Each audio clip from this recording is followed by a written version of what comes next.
오늘도 이 자리에 함께 하신 저와 여러분에게 하나님의 크신 은혜가 함께 하시기를 주님의 이름으로 축복드립니다. 시간 같이 인사하겠습니다. 잘 오셨습니다. 한 주간 수고하셨습니다. 네, 감사합니다.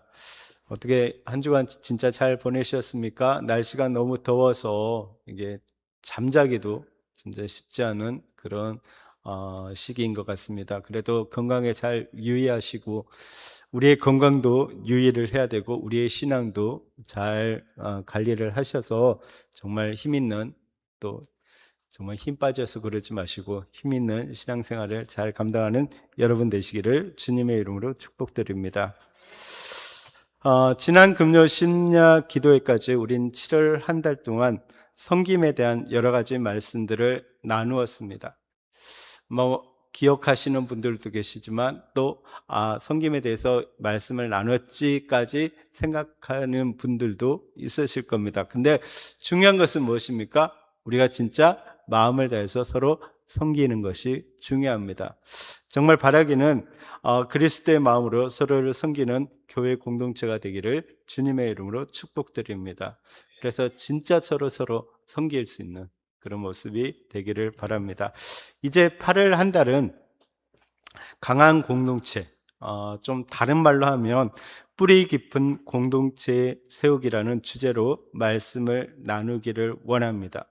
강한 공동체, 이게 뿌리 깊은 공동체를 세우기를 원합니다.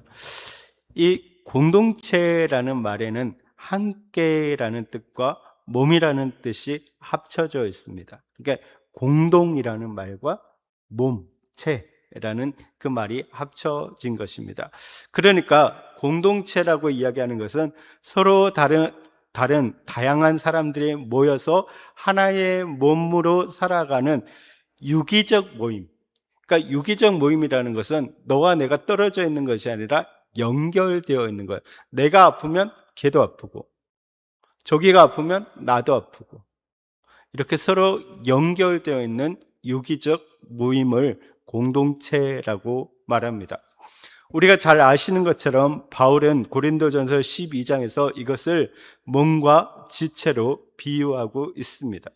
그러니까 그리스도를 몸으로 해서 다양하고 많은 지체들이 서로 연결되어서 하나의 몸을 이루는 것, 그것을 공동체라고 이야기하고 그것을 교회라고 정의하고 있습니다. 여러분, 우리 교회도 마찬가지입니다. 우리 교회도 그리스도를 머리로 우리 모두가, 지체된 우리 모두가 하나의 몸, 하나의 공동체를 만들어 가고 있습니다. 그래서 우리는 가족 공동체, 영적인 가족 공동체라고 부릅니다. 자, 그렇다면 강한 공동체, 뿌리 깊은 공동체는 어떤 공동체일까? 공동체라는 것은 그리스도를 중심으로 하나된 지체들, 하나된 몸을 이루는 그런 관계를 이야기하는데, 그렇다고 한다면 강한 공동체, 뿌리 깊은 공동체는 어떤 특징을 가지고 있을까요? 세상적인 관점에서 보면 강한 공동체라고 하면 규모가 크거나 재정이 넉넉하고 프로그램이 다양한 모임을 생각할 것입니다. 교회로 말하면 사랑의 교회나 온누리 교회 같은 그런 대형 교회라고 할 수가 있습니다. 틀린 생각은 아닌 것 같습니다. 그런 교회들을 우리는 좀 강한 공동체라고 생각하는 것은 뭐 그렇게 나쁜 건 아닌 것 같습니다. 그런데 성경은 공동체의 강함을 이러한 외적인 조건에서 찾고 있지 않다라는 것입니다. 성경은 하나님의 말씀을 중심으로 하나님께서 공동체에게 주신 그 은혜를 공동체가 기억하고 그것을 공유하고 그것을 강하게 붙들고 살아가는 공동체를 강한 공동체라고 말하고 있습니다.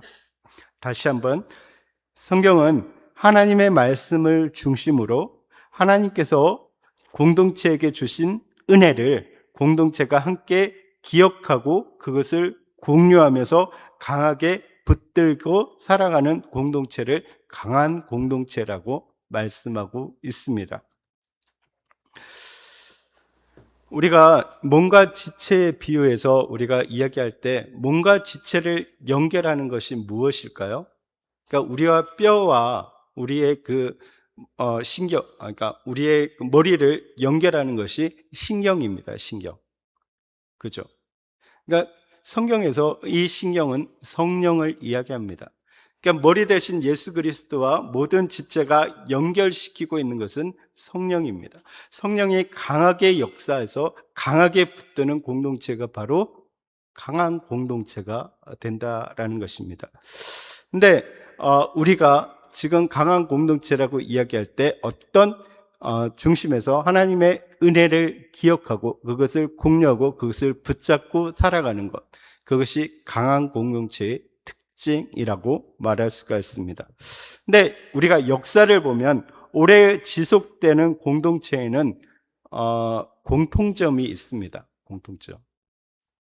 그러니까 좀 강해 보이고 오래가는, 그리고 많은 영향력을 미치고 있는 그런 공동체를 보면 공통점이 있는데, 그것이 뭐냐면 그 공동체를 이루고 있는 사람들이 공통적으로 기억하고 공유하고 있는 특별한 이야기, 스토리가 있다라는 것입니다. 그러니까 화목한 가정을 보면 그 화목한 가정들이 기억하는 특별한 스토리, 이야기가 있습니다. 뭐 할아버지의 이야기라든지 그 위에 선조의 이야기든지 아니면 살아가면서 어떤 특별한 이야기들이 있습니다. 그 이야기를 서로 공유하고 나누고 살아가고 있습니다. 강한 민족들은 그 민족이 기억하고 공유하는 특별한 역사 이야기가 있습니다. 우리는 그것을 신화라고 부릅니다. 우리에게도 뭐가 있습니까? 단군 신화가 있습니다. 단군 신화. 그러니까 우리 민족계 단군 신화가 있습니다. 그것이 거짓이든 뭐 어떤 면에서는 진실이든, 뭐 진실은 아니겠죠. 어떤 지어낸 얘기지만 그 이야기를 중심으로, 그 특별한 이야기를 중심으로 우리의 민족이 좀 하나로 뭉쳐지고 있다라는 거예요. 잘 되는 기업을 봐도 그 기업의 사원들에게 창업 정신이나 기업의 비전을 담은 이야기들이 있습니다. 스토리가 있습니다. 뭐 창업자의 이야기라든지 창업을 어떻게 했고 어떻게 그 신화를 이루어갔는가, 그 기업을 이루어갔는가 하는 이야기들이 공유되옵니다. 이러한 특별한 이야기의 스토리는 그 공동체의 정체성을 만들어냅니다. 그러니까 이 공동체가 어떤 공동체인가, 어떤 특징을 가지고 있고 어떤 방향으로 나아가야 되는지를 이야기하면서 자부심을 갖게 합니다. 그리고 그 공동체의 비전과 사명이 무엇인가를 보게 한다라는 것입니다. 그러니까 말하자면 이런 거죠. 우리는 이렇게 세워졌어. 이것이 우리 공동체가 만들어진 이유야. 그리고 이제 앞으로 우리 공동체가 나아가는 방향이야 라는 이야기들이 있다라는 것입니다. 요즘 우리 중동에서 일어나고 있는 전쟁의 양상을 이렇게 보시면 미국과 이란이 이렇게 전쟁을 벌이고 있습니다. 그리고 이스라엘이 그 주변 국가들과 전쟁을 벌이고 있습니다. 그래서 미국과 이란 그리고 이스라엘이 중심이 되어 있는 것처럼 보입니다. 그런데 그 가운데서도 가장 중요한 중심적 역할을 감당하고 있는 것이 이스라엘입니다. 이스라엘. 사실 미국이 전쟁을 주도하고 있는 것처럼, 트럼프가 전쟁을 주도하고 있는 것처럼 보이지만 사실은 모든 전쟁의 배후에는 이스라엘이 자리 잡고 있다라는 것이죠. 사실 이스라엘은 우리나라 경기도보다 작은 그런 땅을 가지고 있는 나라입니다. 그렇게 크지 않아요. 그리고 전 세계 인구 중에서 유대인들은 0.2%밖에 되어 있지 않습니다. 더욱이 그들은 수천 년 동안 나라가 없이 전 세계에 흩어 살고 있었습니다. 그리고 2차 대전 때는 독일에게서 대량 학살을 경험하기도 했습니다. 그럼에도 불구하고 이스라엘은 자신의 민족성을 잃지 않았고 선조의 땅을 찾았습니다. 그리고 지금은 그 주변의 어떤 나라도 이스라엘을 만만하게 보지 못합니다. 미국조차도 이스라엘에게 좌우되는 것을 보게 됩니다. 제가 미국에 살 때도 이렇게 보면은 유대인이 그 학교에 한 명만 있어도 유대인의 명절이 되면 학교가 쉬어야 돼요. 한 명만 있어. 그만큼 그 이스라엘 유대인들의 영향력은 굉장히 큽니다. 근데 그토록 강한 공동체를 이루을 수 있었던 이유가 무엇이겠습니까? 여러 가지 이유가 있겠지만 그 중에 가장 중요한 이유는 그들이 어떤 존재인가 알게 하는 특별한 이야기를 기억하고 그들이 공유하고 그것을 붙잡고 있다라는 것입니다. 그것이 그들로 그렇게 강한 공동체를 만들었다라는 것입니다. 그것이 무엇입니까? 성경입니다. 성경. 그 가운데 한 이야기가 오늘 본문에 등장하고 있습니다. 이 이야기는 하나님께서 그들을 선택하셨다는 확실한 기원과 배경이 된다라는 것입니다. 그들이 어떤 존재인가? 하나님께서 선택한 선민이다라는 그 사실을 분명하게 가르쳐주는 이야기입니다. 그렇기 때문에 그들은 그 자부심을 하나로 어떤 어려움과 고난 속에서도 어쩌면 그런 작은 나라임에도 불구하고 세계적으로 가장 큰 영향력을 미칠 수 있는 민족 공동체가 될 수 있었다라는 것입니다. 그렇기 때문에 오늘 본문의 이야기는 이스라엘 백성들이 자신들이 누구인지를 분명하게 각인할 수 있게 됩니다. 다르게 말하면 민족의 정체성을 분명하게 가르쳐주는 이야기입니다. 이 이야기가 무엇입니까? 바로 출애굽 당시에 있었던 유월절에 관한 이야기입니다. 요즘도 매년 유대인들은 유대인의 달력, 그러니까 태양력이 아니라 지금 우리가 쓰고 있는 달력이 아니라 유대인들이 쓰는 달력, 그러니까 유대인들만의 그 달력으로 니산월 혹은 아비월이라는 그 달이 되면, 그러니까 우리가 쓰는 달력으로는 3월에서 한 4월 정도가 됩니다. 그때 14일부터 7일 동안 이스라엘은 페사흐라는 그 유월절을 지키고 있습니다. 근데 이때 그들은 온 가족이 모여서 세데르라는 특별한 식사 시간을 가지는데 여기서 아이들이 질문을 던집니다. 왜 오늘 밤은 다른 밤과 다릅니까? 왜 오늘은 특별한 날입니까? 라고 질문을 던지게 됩니다. 이 질문은 오늘 본문 26절에서 너희 자녀가 묻기를 이 예식이 무슨 뜻이냐 하거든 이란 말씀을 그대로 실천한 것입니다. 근데 이것은 부모는 이 질문에 대해서 이야기를 합니다. 무엇을 이야기합니까? 출애굽 때 있었던 유월절에 대한 얘기를 하게 됩니다. 그리고는 이렇게 답합니다. 우리는 애굽에서 종이었지만 하나님께서 강한 손으로 우리를 구원하셨단다. 이로써 신앙이 세대에서 세대로 이어지는 동시에 세대 간에 동일한 이야기를 공유하게 되고 그들 역시 이스라엘의 명실상부한 공동체 일원이 되는 것입니다. 그래서 그들은 이 특별한 얘기를 붙잡고 그들이 어떤 존재인가를 확실하게 가지고 살아가게 된다라는 것입니다. 그렇기 때문에 어떠한 고난과 어떤 어려움이 있다 할지라도 어떤 유혹이 있다 할지라도 흔들리지 않는 민족 공동체를 만들어 갈 수 있다라는 것입니다. 결국 이 한 가지의 특별한 이야기가 수천 년 동안 유대 민족의 정체성을 지켜주었다라는 것입니다. 오늘 본문은 그 기원을 말해주고 있습니다.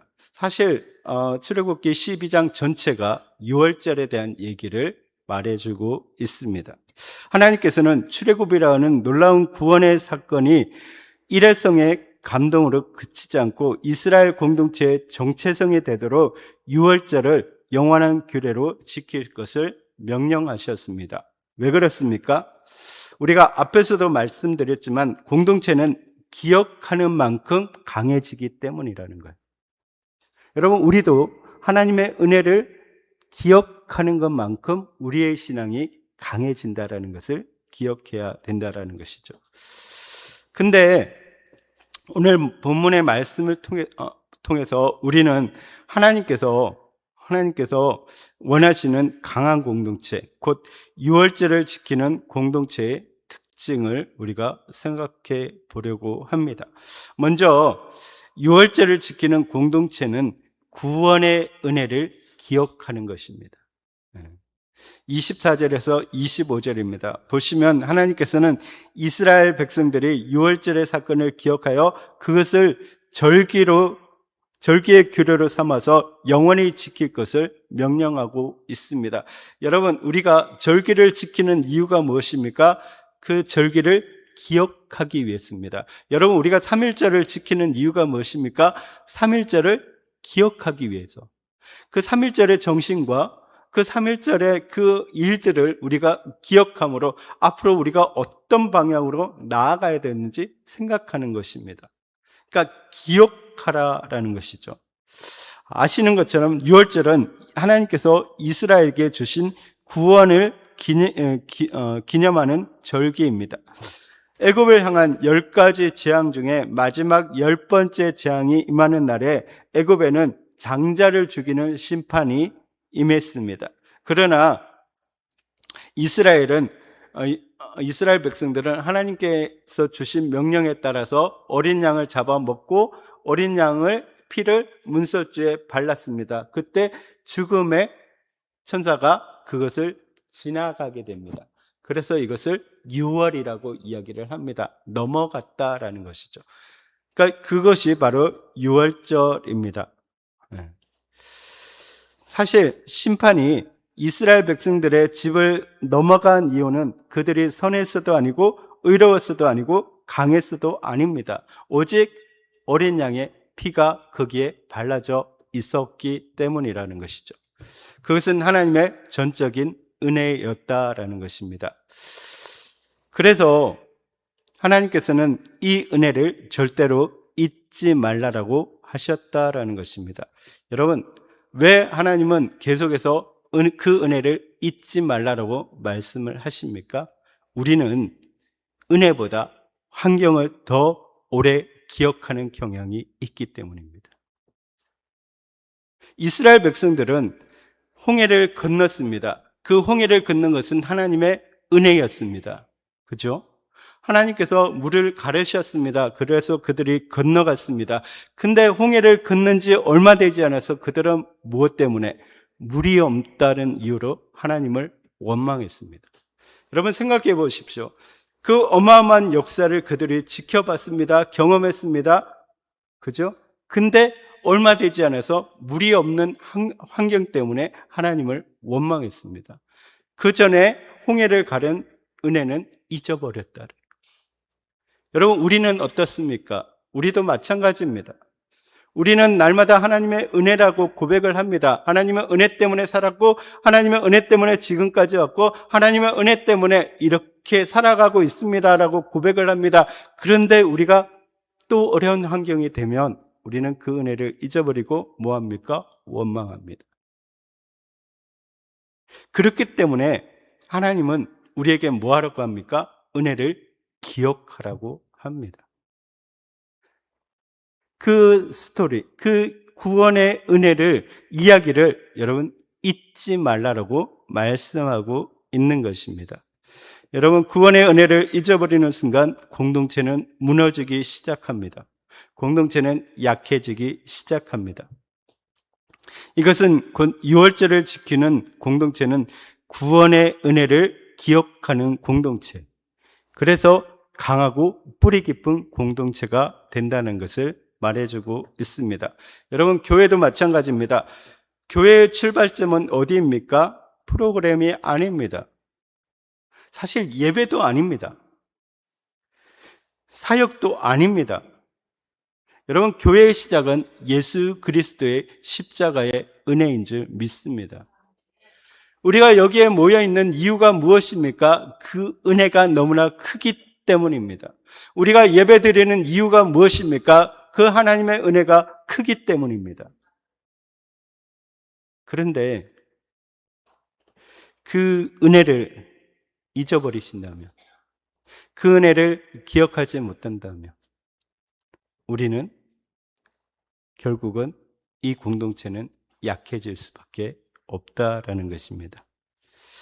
여러분, 은혜를 기억하는 공동체는 늘 감사가 살아있고, 감사가 살아있는 공동체는 불평보다 찬양이 넘쳐납니다. 그 안에 은혜가 넘쳐납니다. 그 안에 기쁨이 충만할 수 있습니다. 그 어느 것보다 정말 강한 공동체가 될 수 있습니다. 여러분, 하나님의 은혜를 잊지 마시기 바랍니다. 여러분 개인에게 향하신 하나님의 은혜도 여러분 잊지 마시고, 여러분 우리 교회를 향하신 하나님의 은혜도 잊지 않는 여러분 되시기를 주님의 이름으로 축복드립니다. 이렇게 볼 때 우리 교회가 강한 공동체가 되기 위해서는 무엇을 더 할 것인가 보다 무엇을 잊지 말아야 할 것인지에 대해서 먼저 붙들어야 한다는 것입니다. 여러분, 우리 교회를 향하신 그 스토리를 여러분 기억하시기 바랍니다. 우리를 향하신 하나님의 은혜를 기억하시기 바랍니다. 그래서 그것을 강하게 붙들 수 있는 여러분 되시기를 주님의 이름으로 축복드립니다. 우리 청년들은 단기 선교를 통해서 받은 바 은혜들을 붙잡으시기 바랍니다. 하나님께서 주신 은혜를 붙잡으시기 바랍니다. 그럴 때 더 강한 공동체가 될 줄 믿습니다. 다음으로 유월절을 지키는 공동체는 다음 세대의 믿음을 전수합니다. 26절에서 27절입니다. 앞서 우리가 보신 것처럼 유월절을 맞는 자녀들은 부모에게 묻습니다. 왜 양을 잡습니까? 왜 이 절기를 지켜야 합니까? 그때 부모님들은 하나님의 구원의 이야기를 들려주어야 합니다. 신앙은 여러분 자동으로 이어지는 것이 아닙니다. 여러분 부모가 이야기를 해야 합니다. 공동체가 함께 가르쳐 주어야 합니다. 사실 오늘날 한국교회의 가장 큰 위기 가운데 하나가 다음 세대입니다. 여러분 교회마다 다음 세대가 없습니다. 진짜 대형 교회를 제외하고는 많은 교회들이 다음 세대가 없습니다. 여러분 사실 이 주변에 지금 교회들이 12군데가 있습니다. 우리 지역에 12군데가 있습니다. 근데 12군데가 있는데 주일학교에 있는 교회가 별로 없어요. 우리 교회도 지금 없어요. 유초등부가 없어요. 그만큼 이제 정말 심각합니다. 다음 세대가. 물론 인구가 줄었다는 이유도 있습니다. 그런데 아이들이 신앙에 관심이 없습니다. 요즘 세대 아이들의 80%가 신앙에 관심이 없습니다. 교회에 관심이 없습니다. 전혀 관심이 없습니다.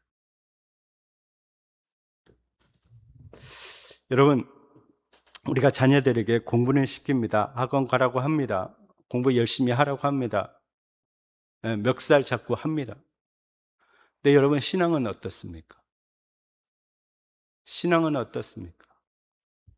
네 마음대로 해. 알아서 하는 거야, 그런 건. 그렇게 이야기합니까? 여러분, 하나님께서 말씀하십니다. 너희가 말해 주어라. 유월절을 지킨다는 것은 단순히 절기를 지킨다는 의미를 넘어서 신앙을 교육한다는 의미가 있다라는 것입니다. 여러분, 우리도 가정에서의 예배를 통해서 자녀들의 그 말씀을 나눈 걸 통해서 하나님께서 개인과 가정 그리고 교회를 향하신 은혜를 간증해야 한다는 것입니다. 여러분, 우리 자녀들에게 사실 이게 진짜 어려워요. 그죠? 근데 시간 날 때마다 얘기를 해줘야 합니다. 여러분, 아이를 낳을 때 계속 얘기를 해줘야 합니다. 계속 그 하나님의 은혜를 얘기해야 합니다. 저는 참 안타까운 게 뭐냐면 우리 아이들이 요즘 세상의 아이들이에요. 교회 아이들은 아니고 세상의 아이들이 참 입에 욕이 배어 있어요. 식빵부터 해가지고 막 욕이 배어 있어요. 근데 너무 쉽게 욕을 하는 거예요. 너무 쉽게. 그게 마치 유행인 것처럼 자기의 강한 것처럼 해요. 근데 그게 어디서 배웠겠어요? 다 어디서 배웠겠어요? 네. 우리에게서 배워요. 우리에게. 여러분, 그러면 우리가 그들의 습관을 바꾸려면 어떻게 해야 됩니까? 우리의 말이 달라져야 돼요. 우리가 신앙적인 말을 해야 돼요. 우리가 습관적으로 신앙의 얘기를 해야 된다는 것입니다. 여러분, 강한 공동체가 된다는 것은 그 공동체 안에 기쁨이 있어야 하겠지만 복음과 은혜의 이야기가 세대에서 세대로 이어져야 된다는 것을 의미합니다. 교회 안에서 다음 세대에게 왜 우리는 예배해야 되는지, 왜 우리가 예수 그리스도를 믿는지 분명히 가르쳐주는 우리의 모습이 되기를 주님의 이름으로 축복드립니다. 여러분, 그래서 오늘 단기 선교 보고를 합니다. 이때 은혜를 나누는 여러분 되시기를 바랍니다. 우리 청년부들이 여러분에게 정말 선교에 대한 얘기를 하고 받은 은혜들을 나눌 때 여러분들을 축복하면서 여러분들도 같은 은혜를 나눌 수 있는 그런 자리가 되기를 바랍니다. 그래서 정말 그 신앙이 세대에서 세대로 정말 건너와서 정말 우리 교회는 정말 모든 세대가 하나님의 은혜를 공유하고 나눌 수 있는 그런 모습이 되기를 주님의 이름으로 축복드립니다.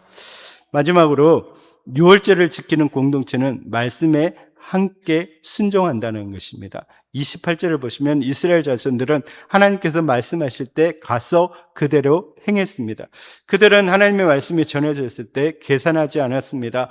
또 양을 얼마나 준비해야 되나, 또 제사를 얼마나 드려야 되나, 얼마나 시간이 걸릴까, 이런 계산을 하지 않았습니다. 토론만 하고 있지 않았습니다. 그들은 핑계대지 않았습니다. 그 말씀대로 그렇게 순종했습니다. 함께 가서 순종했다라는 것입니다. 여러분, 공동체를 강하게 만드는 것은 좋은 제도가 아니라 같이 말씀에 순종하는 것이 된다라는 것입니다. 나는 옆으로 걸을 테니까 너는 앞으로 걸어, 이게 아니라는 거예요. 부모와 자녀가 같이 순종하는 것입니다. 여러분, 교회가 하나 되는 가장 큰 이유는 취향이 같아서가 아닙니다. 같이 다 마음에 들기 때문이 아닙니다. 말씀에 함께 순종하기 때문입니다. 예배도, 섬김도, 선교도, 사랑도 순종할 때 공동체가 세워진다는 것을 기억하시기 바랍니다. 예수님께서 말씀을 듣고 행하는 자는 어떤 사람과 같다고 했습니까? 반석 위에 집을 지은 사람과 같다라고 말씀하고 있습니다. 여러분, 반석 위에 세워진 집은 무너지지 않습니다. 마찬가지로 순종하는 공동체는 쉽게 무너지지 않습니다. 그러므로 우리 교회가 정말 강한 공동체가 되기를 원하신다면 말씀을 많이 아는 교회를 넘어서 말씀을 함께 살아내는 교회가 되어야 할 것입니다. 여러분, 우리 공동체가 말씀을 함께 살아내는 공동체가 되기를 주님의 이름으로 축복드립니다. 그래서 정말 우리가 모여서 식사 시간에 나눌 때에 나는 이 말씀을 이렇게 한번 해봤는데 진짜 하나님께서 이렇게 해주셨어. 내가 진짜 어렵고 힘들었는데 이 말씀이 나를 붙들어 주셨어 라는 것을 나눌 수 있는, 그래서 함께 같이 할 수 있는 우리 공동체가 되기를 주님의 이름으로 축복드립니다. 여러분, 우리가 정말 유월절을 지키는 강한 공동체의 특징을 세 가지로 생각해 보았습니다. 정리하고 마치겠습니다. 하나님의 은혜를 기억하는 것입니다. 다음 세대에 그것을 전수하는 것입니다. 우리가 다 같이 함께 그 말씀에 순종하는 것입니다. 이러한 공동체가 되기를 주님의 이름으로 축복드립니다.